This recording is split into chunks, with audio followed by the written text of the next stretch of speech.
Hey guys, welcome back to my challenge. I am working on a New Year's weekend project for a journal, and I'm using stuff that was in a under the bed storage bin container. Just there was a bunch of random things in there. And in my first video, I pulled out some papers from that bin, and I made signatures, or I pulled out enough to put signatures together. So I did that off camera, as far as like how I just sorted them into stacks. And I did add a couple of pieces of lined paper because I like to write in my journals, and I felt like what I had didn't have enough of that. So I probably added about 10 sheets of lined paper for that. But anyway, I am actually going to do 5 signatures in my journal. I didn't want to cut the spine, and the spine's pretty thick, so I think that, 5 will be good and give me some room for expansion. So that's cool. So I'm going to set these aside for right now, and then I want to talk about the cover. So when I'm working on the cover, I actually sanded this very lightly. It's a cardboard, glossy paper on the cardboard, and so I sanded it a little bit to take that finish off. So what I typically will use is a very fine sandpaper, but if you don't have sandpaper, you can use like a nail file, like an emery board, and you can use that as well. This didn't take very much. It's very light on the surface.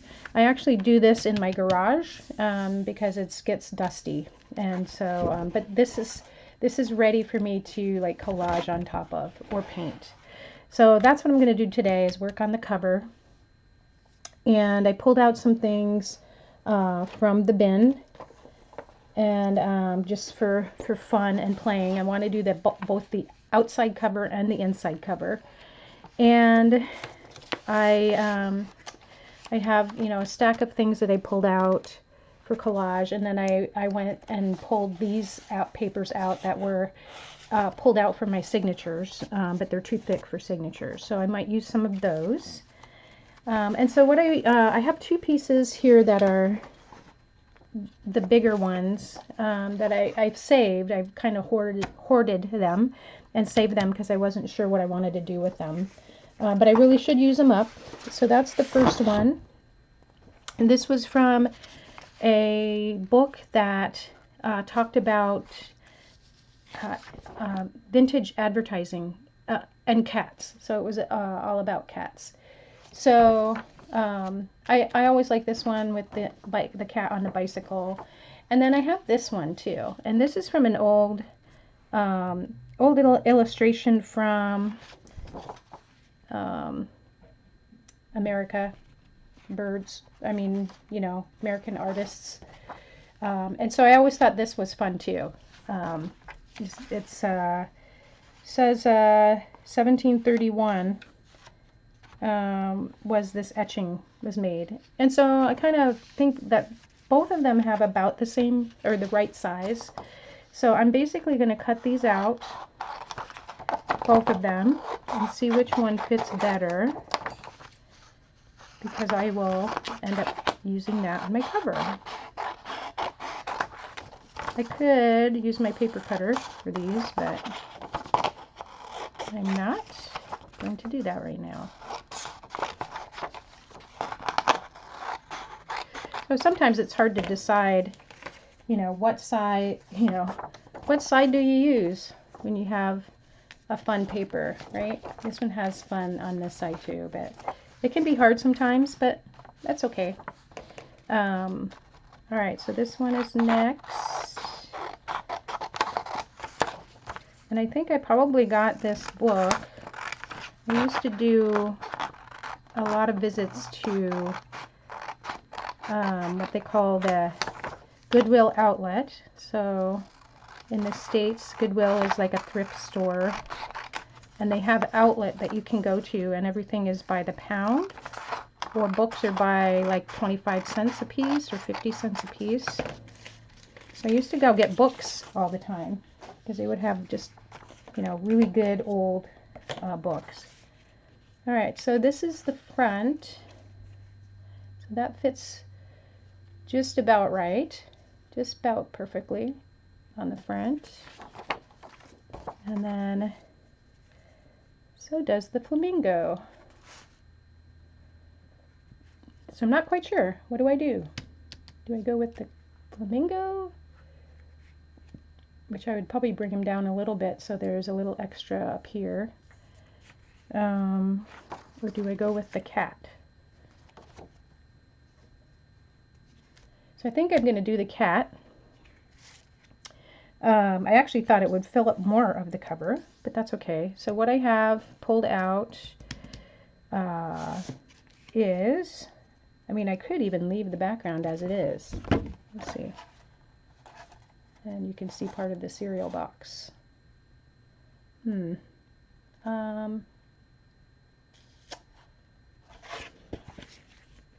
Sure, why not? I'm actually going to leave it. I'm going to leave the background as it is. So I'm going to glue this down. Try not to overthink things. So I'm going to just, I'm using Scotch Create glue stick for this, but you could use any other type of glue stick.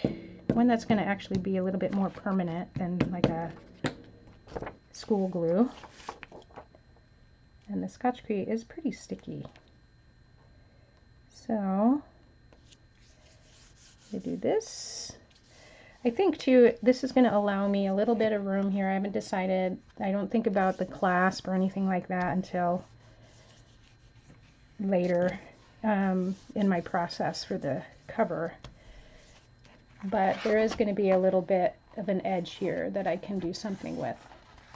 But I like it. I just like the simplicity of that. So that's cool. So that's the front. And now the back, I want to go through these papers. I paint papers and see. So this one is too blue. I really like this color. I wish that this had this color here, which is, I think, not amber, what do they call these? I have it out on my desk. Yellow ochre. But the blue I don't care for. And then there's this jelly print, which was actually on a kind of a bluish cardstock. And I like that it matches his vest a little bit. I'm not sure that I like the blue piece of that. This one is maybe a little too orange for that. I think I only pulled out 3. So I'm not sure about that. Well, I need to make a decision. So I'm going to go with this one on the back. So I think what I will do is glue the back and not this piece, because then I'll trim that piece down without having to go to my cutter.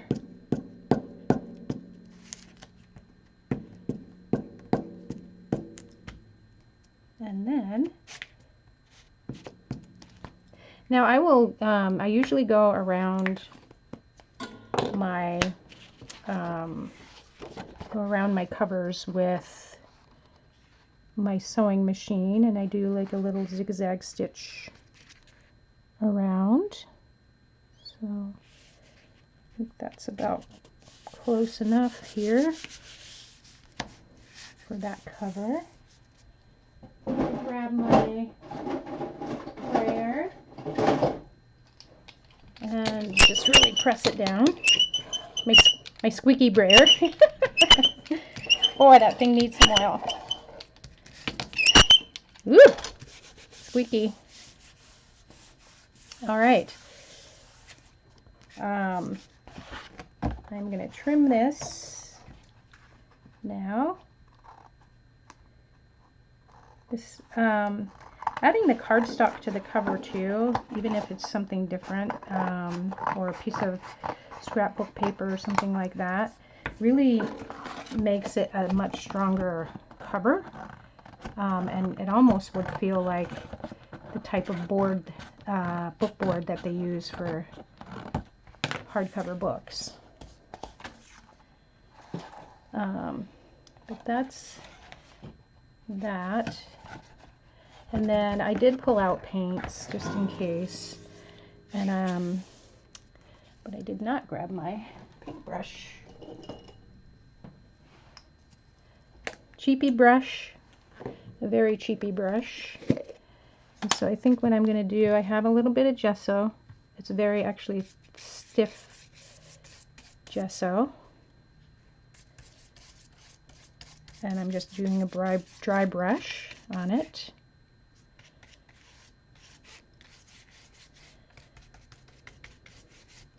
I think maybe I kind of like the white because it's giving it a little bit more color, or more matching to the front. And a lot of times, if I'm doing a little bit of painting, I'm going to go right over my collage a little bit. It just kind of ties it all in together.